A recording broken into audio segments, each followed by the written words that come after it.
In this video, you will learn how to sell Litecoin on Blofin.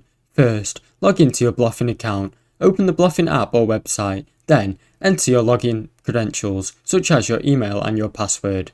Deposit Litecoin. If you have not already deposited Litecoin in your Blofin account, go to the wallet or asset section, find Litecoin and click deposit.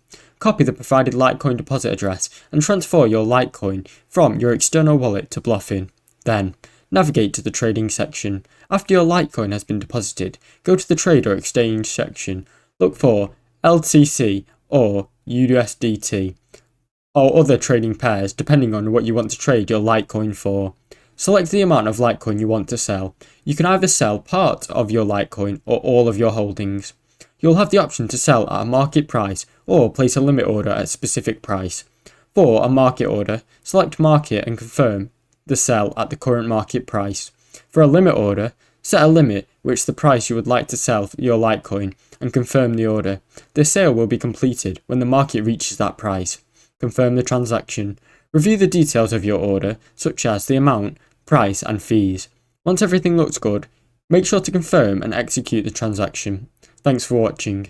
Don't forget to like and subscribe.